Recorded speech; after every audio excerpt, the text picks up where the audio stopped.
आप सभी का स्वागत है। मार्गशीर्ष माह की पूर्णिमा पर हम आपके लिए भगवान सत्यनारायण की कथा लेकर आए हैं। अगर आपको कथा कहानी पसंद आती है तो अपना समर्थन दें। शास्त्रों में बताया गया है कि सत्यनारायण भगवान का व्रत करने से तथा उनका पाठ करने से व्यक्ति को 1000 यज्ञों के बराबर पूर्ण फल की प्राप्ति होती है। सत्यनारायण भगवान व्रत कथा में भगवान विष्णु के सत्य स्वरूप के बारे में बताया गया है। सत्यनारायण भगवान का पाठ करने से घर में सुख शांति बनी रहती है तथा धन्य धान्य की कृपा बनी रहती है। भगवान श्री हरि की कृपा पाने के लिए ही सत्यनारायण भगवान का पूजा तथा पाठ करना आवश्यक माना जाता है। अब हम सत्यनारायण व्रत का प्रथम अध्याय प्रस्तुत करेंगे। बोलिए सत्यनारायण भगवान की जय। एक समय की बात है, नैशिरण्य तीर्थ में सैनिकों आदि 88,000 ऋषियों ने श्री सूत जी से पूछा कि हे प्रभु, इस कलयुग में वेद विद्या रहित मनुष्यों को प्रभु भक्ति किस प्रकार मिल सकती है तथा उनका उद्धार कैसे होगा। हे मुनि श्रेष्ठ, कोई ऐसा तप बताइए जिससे थोड़े समय में ही पुण्य प्राप्त हो और मनोवांछित फल की प्राप्ति मिल जाए। इस प्रकार की कथा सुनने के लिए हम इच्छित खड़े हैं। सर्वशास्त्रों के ज्ञाता सूत जी बोले, हे वैष्णव पूज्य, आप सभी ने प्राणियों के हित के लिए यह बात पूछी है, इसलिए मैं एक ऐसे श्रेष्ठ व्रत को आप लोगों को बताऊंगा जिसे नारद जी ने स्वयं लक्ष्मी नारायण से पूछा था और लक्ष्मीपति ने मुनि श्रेष्ठ नारद जी से कहा था। आप सब इसे ध्यान से सुनिए। एक समय की बात है, योगी राज नारद जी दूसरों के हित की इच्छा लिए अनेकों लोकों में घूम रहे थे। मृत्युलोक में आ पहुँचे। यहाँ उन्होंने अनेक योनियों में जन्म प्रतः मनुष्य को अपने कर्मों द्वारा अनेकों दुख से पीड़ित देखा। उनका दुख देखकर नारद जी सोचने लगी कि कैसा यत्न किया जाए जिसके लिए निश्चित रूप से मानव के दुखों का अंत हो जाए। इसी विचार पर मनन करते हुए वहाँ विष्णु लोक में गए। वहाँ देवों के ईश नारायण की स्तुति करने लगे। उनके हाथों में शंख चक्र गदा पद्म थे, गले में वरमाला पहने हुए थे। स्तुति करते हुए नारद जी बोले, हे भगवान, आप अत्यंत शक्तिशाली से संपन्न हैं। मन तथा वाणी भी आपको नहीं पा सकती। आपका यदि मध्य तथा अंत नहीं है। निर्गुण स्वरूप स्वामी के कारण भक्तों के दुखों को दूर करने वाले हैं। आपको मेरा नमस्कार है। नारद जी की स्तुति सुन विष्णु भगवान बोले, हे मुनि श्रेष्ठ, आपके मन में क्या बात है? आप किस काम के लिए यहाँ पधारे हैं? उससे निसंदेह कहिए। इस पर नारद मुनि बोले कि मृत्युलोक में अनेक योनियों में जन्मे मनुष्य अपने कर्मों के द्वारा अनेक दुखों से दुखी हो रहे हैं। हे नाथ, आप मुझ पर दया रखते हैं तो बताइए कि वो मनुष्य थोड़े प्रयास से ही अपने दुखों से कैसे छुटकारा पा सकते हैं। तब श्री हरि बोले, हे नारद, मनुष्य की भलाई के लिए तुमने बहुत अच्छी बात पूछी है, जिसके करने से मनुष्य मोह से छूट जाता है। वह बात मैं तुमसे कहता हूँ, उसे ध्यान से सुनो। स्वर्गलोक व मृत्युलोक दोनों में एक दुर्लभ उत्तम व्रत है जो पुण्य देने वाला है। आज प्रेमवश होकर मैं उसे तुमसे कहता हूँ। श्रीनाथ सत्यनारायण भगवान का यह व्रत अच्छी तरह विधान पूर्वक करके मनुष्य तुरंत ही यह सुख भोग कर मोक्ष को प्राप्त कर सकता है। श्री हरि के वचन सुन नारद जी बोले कि उस व्रत का फल क्या है और उसका विधान क्या है? यह व्रत किसने किया था? इस व्रत को किस दिन करना चाहिए? सभी कुछ विस्तार से बताइए। नारद की बात सुनकर श्री हरि बोले, दुख व शोक को दूर करने वाला यह व्रत सभी स्थानों पर विजय दिलाने वाला है। मानव को भक्ति व श्रद्धा के साथ शाम को श्री सत्यनारायण की पूजा धर्म परायण होकर ब्राह्मणों व बंधुओं के साथ करनी चाहिए। संपूर्ण भक्ति भाव से निवेद्य केले का फल, घी, दूध, गेहूं का आटा सवा ले। गेहूं के स्थान पे साटी का आटा, शक्कर तथा गुड़ लेकर सभी भक्षण योग पदार्थों को मिलाकर भगवान का भोग लगाएं। ब्राह्मणों सहित बंधुओं को भी भोजन कराए। इसके बाद स्वयं भोजन करे। भजन कीर्तन के साथ भगवान की भक्ति में लीन हो जाए। इस तरह से सत्यनारायण भगवान का यह व्रत करने पर मनुष्य की सभी इच्छाएं पूर्ण हो जाती है। इसी कली काल अर्थात कलयुग में मृत्यु में मोक्ष की प्राप्ति के लिए एक सरल उपाय बताया गया है। पहला अध्याय संपूर्ण होता है। बोलिए सत्यनारायण भगवान की जय। अब हम आपको दूसरा अध्याय सुनाएंगे। बोलिए सत्यनारायण भगवान की जय। सत्यनारायण भगवान की व्रत कथा का दूसरा अध्याय। सूत जी बोले, हे ऋषियों, जिसने पहले समय में इस व्रत को किया था उसका इतिहास कहता हूँ, ध्यान से सुनो। सुंदर काशीपुर नगरी में एक अत्यंत निर्धन ब्राह्मण रहता था। भूख प्यास में परेशान वह धरती पर घूमता रहता था। ब्राह्मणों से प्रेम करने वाले भगवान ने एक दिन ब्राह्मण का वेश धारण कर उसके पास जाकर पूछा, हे विप्रे, नित्य दुखी होकर तुम धरती पर क्यों घूम रहे हो? दीन ब्राह्मण बोला, मैं निर्धन ब्राह्मण हूँ, भिक्षा के लिए धरती पर घूमता हूँ। हे भगवान, यदि आप इसका कोई उपाय जानते हो तो बताइए। वृद्ध ब्राह्मण कहता है कि सत्यनारायण भगवान मनोवांछित फल देने वाले हैं, इसलिए तुम उनका पूजन करो। इसे करने से मनुष्य सभी दुखों से दूर हो जाएगा। वृद्ध ब्राह्मण का रूप धारण किए श्री सत्यनारायण भगवान उस निर्धन ब्राह्मण को व्रत का सारा विधान बताकर अंतर्ध्यान हो गए। ब्राह्मण मन ही मन सोचने लगा कि जिस व्रत को वृद्ध ब्राह्मण ने कहा है मैं उसे जरूर करूंगा। यह निश्चय करने के बाद उसे रात में नींद नहीं आई। वह सवेरे उठकर सत्यनारायण भगवान के व्रत का निश्चय कर भिक्षा के लिए चल पड़ा। उस दिन निर्धन ब्राह्मण को भिक्षा में बहुत धन मिला, जिससे उसने बंधु बांधवों के साथ मिलकर श्री सत्यनारायण भगवान का व्रत संपन्न किया। भगवान सत्यनारायण का व्रत संपन्न करने के बाद वह निर्धन ब्राह्मण सभी दुखों से छूट गया तथा अनेक प्रकार की संपत्तियों से युक्त हो गया। उसी समय से यह ब्राह्मण हर माह इस व्रत को करने लगा। इस तरह से सत्यनारायण भगवान के व्रत को जो भी मनुष्य आगे करता है वह सभी प्रकार के पापों से छूटकर मोक्ष को प्राप्त करता है। जो मनुष्य इस व्रत को करेगा वह भी सभी दुखों से मुक्ति पा जाएगा। श्री सूत जी बोले, इस तरह से नारद जी से नारायण जी का कथा कह सुनाई। श्री सत्यनारायण व्रत को मैंने तुमसे कहा, हे विप्रो, मैं अब क्या कहूँ? ऋषि बोले, हे मुनिवर, संसार में उस विप्र से सुनकर और किस किस ने इस व्रत को किया, हम सब पर इस बात को सुनाइए तथा कृपा कीजिए। इसके लिए हम आपके समक्ष संपूर्ण श्रद्धा भाव से खड़े हैं। श्री सूत जी बोले, हे मुनियों, जिसने इस व्रत को किया है वे सब सुनो। एक समय वही विप्र धन व ऐश्वर्य के अनुसार अपने बंधुओं के साथ इस व्रत को करने को तैयार हुआ। उसी समय एक लकड़ी बेचने वाला बूढ़ा आदमी आया और लकड़ियां बाहर रखकर अंदर ब्राह्मण के घर में गया। प्यास से दुखी वह लकड़हारा उनको व्रत करते देख विप्र को नमस्कार करके पूछने लगा कि आप यहाँ क्या कर रहे हैं? तो उन्होंने बताया कि यह व्रत कर रहा हूँ तथा इसे करने से क्या फल मिलेगा, कृपया मुझे भी बताइए। ब्राह्मण ने कहा कि सब मनोकामनाओं को पूरा करने वाला यह सत्यनारायण भगवान का व्रत है। इनकी कृपा से ही मेरे घर में धन धान आदि की वृद्धि हुई है। विप्र से सत्यनारायण व्रत का जानकारी लेकर तथा कथा का महत्व लेकर लकड़हारा बहुत प्रसन्न हुआ।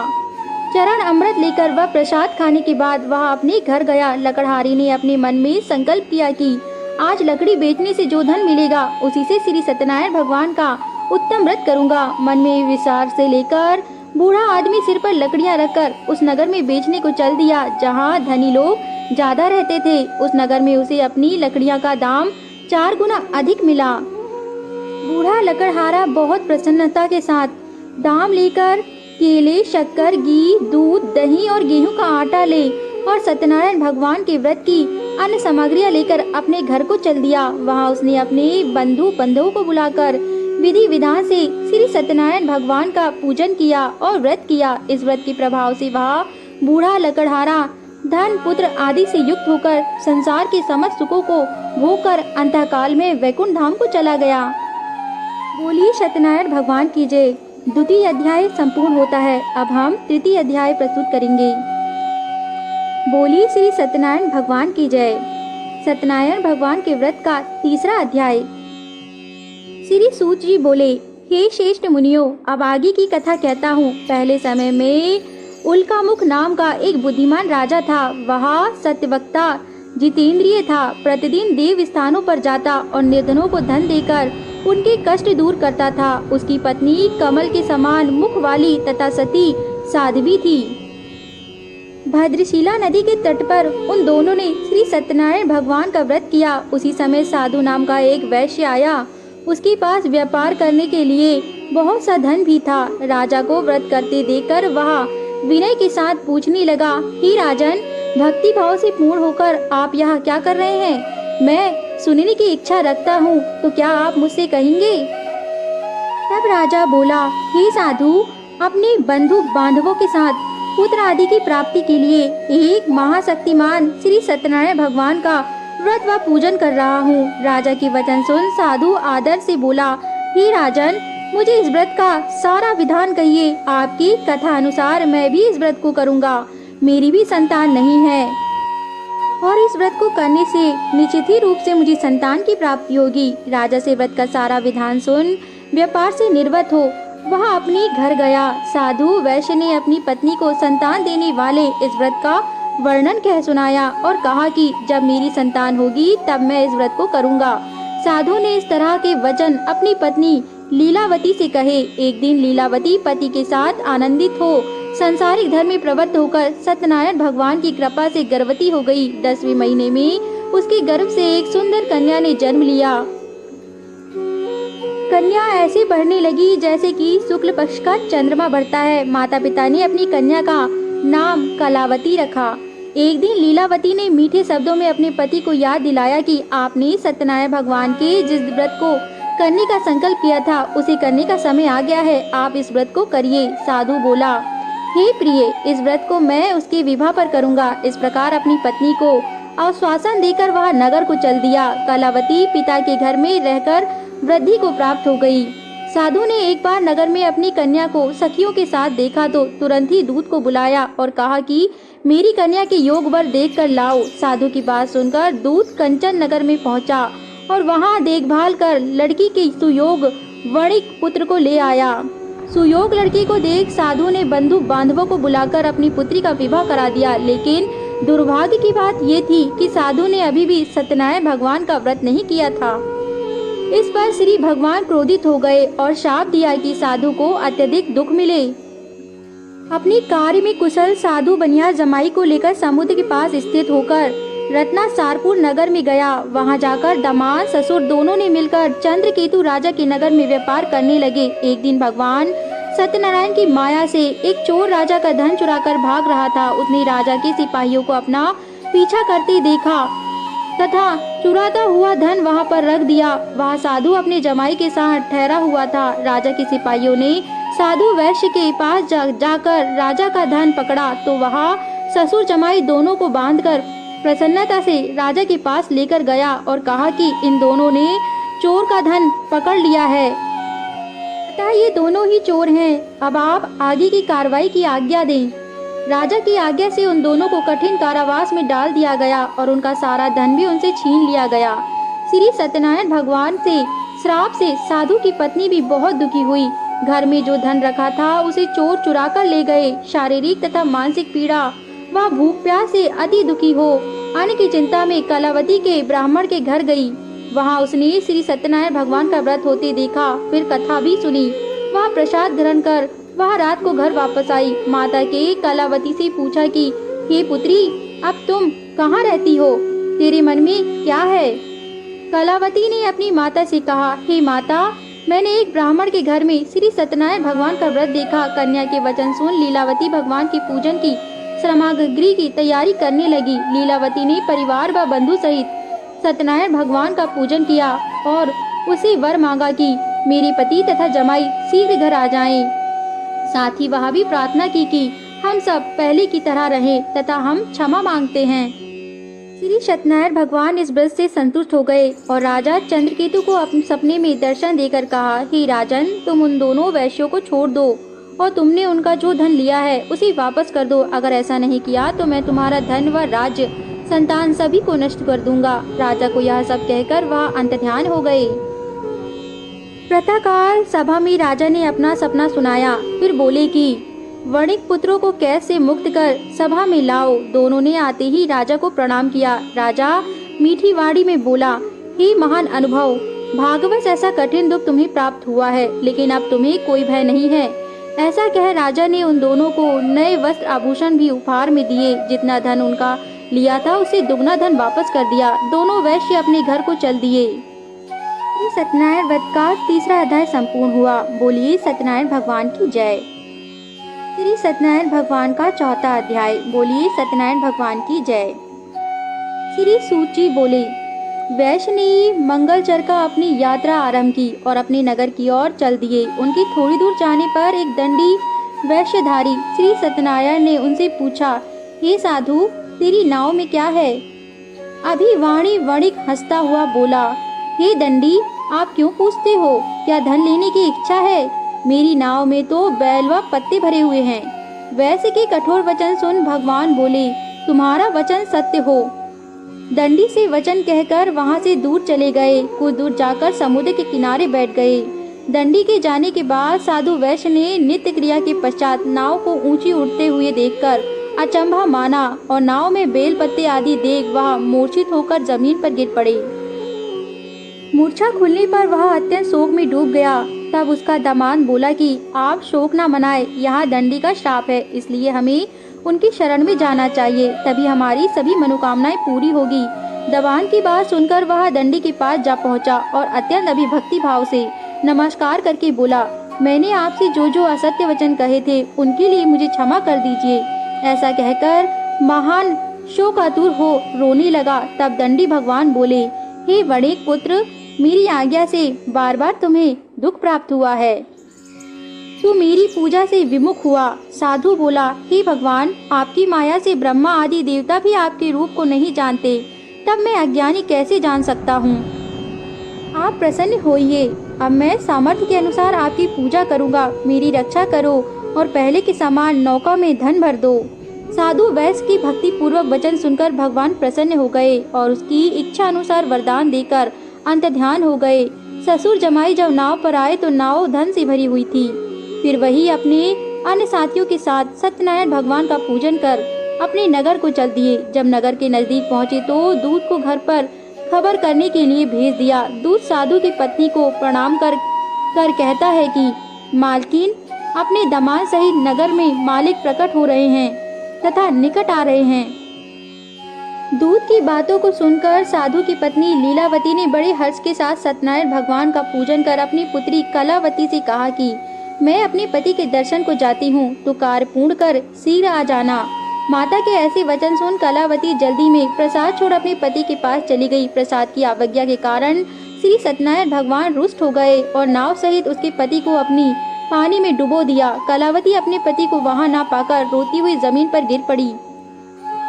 नौका को डूबा हुआ देख व कन्या को रोता देख साधु दुखी होकर बोला, हे प्रभु, मुझसे तथा मेरे परिवार से जो भूल हुई है उसे क्षमा करो। साधु के तीन वचन सुनकर श्री सत्यनारायण भगवान प्रसन्न हो गए और आकाशवाणी हुई, हे साधु, तेरी कन्या मेरे प्रसाद को छोड़कर आई है, इसलिए उसका पति आदर्श हो गया है। यदि वह घर जाकर प्रसाद खाकर लौटती है तो उसे उसका पति अवश्य मिलेगा। ऐसी आकाशवाणी सुन कलावती घर पहुंचकर प्रसाद खाती है और फिर आकर उस अपने पति के दर्शन कर पाती है। उसके बाद साधु अपने बंधु बांधवों सहित श्री सत्यनारायण भगवान का विधि विधान से पूजन करता है। इस लोक का सुख भोग कर अंत में स्वर्ग को प्राप्त होता है। चौथा अध्याय समाप्त होता है। बोलिए श्री सत्यनारायण भगवान की जय। श्री सत्यनारायण भगवान के व्रत का 5वां अध्याय। बोलिए श्री सत्यनारायण भगवान की जय। श्री सूत जी बोले, हे ऋषियों, मैं भी एक कथा सुनाता हूँ, उसे भी ध्यान पूर्वक सुनो। प्रजापालन में लीन तुंगध्वज नाम का एक राजा था। उसने भी भगवान का प्रसाद त्याग कर बहुत ही दुख का सामना किया। एक बार वन में जाकर वन पशुओं को मारकर वह पेड़ के नीचे बैठा था। वहाँ उसने ग्वाले को भक्ति भाव से अपने बंधुओं सहित सत्यनारायण भगवान का पूजन करते देखा और अभिमानवश राजा ने उन्हें देखकर भी पूजा स्थान पर नहीं गया और ना ही उसने भगवान को नमस्कार किया। ग्वाले ने राजा को प्रसाद दिया, लेकिन उसने वह प्रसाद नहीं खाया और प्रसाद को वहीं छोड़कर वह अपने नगर को चल दिया। जब वह स्वयं के नगर में पहुंचा तो वहाँ सब कुछ तहस नहस हुआ था। तो वह शीघ्र ही समझ गया कि यह सब भगवान ने ही किया है। वह दोबारा ग्वाले के पास पहुंचा और विधि पूर्वक पूजा करके प्रसाद खाया तो श्री सत्यनारायण भगवान की कृपा से सब कुछ पहले जैसा हो गया। दीर्घकाल तक सुख भोगने के बाद मरण उपरांत से स्वर्ग की प्राप्ति हुई। जो मनुष्य परम दुर्लभ इस व्रत को करेगा तो भगवान सत्यनारायण की अनुकंपा से उसे धन धान की प्राप्ति होगी। निर्धन धनिक हो जाएगा। भयमुक्त जीवन जिएगा। संतानहीन मनुष्य को संतान सुख मिलता है और सारी मनोरथ पूर्ण करने का मानव अंतकाल में वैकुंठ धाम को जाता है। श्री सूत जी बोले, जिन्होंने पहले इस व्रत को किया है, अब उनके दूसरे जन्म की कथा कहता हूँ। वृद्ध शांतानंद ब्राह्मण ने सुदामा का जन्म लेकर मोक्ष की प्राप्ति की। लकड़हारी ने अगले जन्म में निषाद बनकर मोक्ष प्राप्त किया। उल्का मुख नाम का राजा दशरथ होकर वैकुंठ गए। साधु नाम के वैश्य ने मूर्धज बनकर अपने पुत्र को आरे से चीरकर मोक्ष प्राप्त किया। महाराज तुंगध्वज ने स्वयंभू होकर भगवान में भक्ति युक्त को कर्म का मोक्ष पाया। श्री सत्यनारायण व्रत का 5वां अध्याय समाप्त होता है। बोलिए श्री सत्यनारायण भगवान की जय। श्री सत्यनारायण भगवान का यह व्रत संपूर्ण मनोकामना को पूर्ण करने वाला है। जो भी जातक यह व्रत करता है वह मनोवांछित फल को पाता है तथा घर में सुख शांति का वास सदैव बना रहता है। जय श्री सत्यनारायण भगवान की। हमारे द्वारा प्रस्तुत की गई कथा कहानी अगर आपको पसंद आती है तो हमारे YouTube चैनल को जरूर सब्सक्राइब करें और अपना समर्थन दें ताकि हम ऐसी ही उच्च कोटि की कथाएं लाते रहें। धन्यवाद।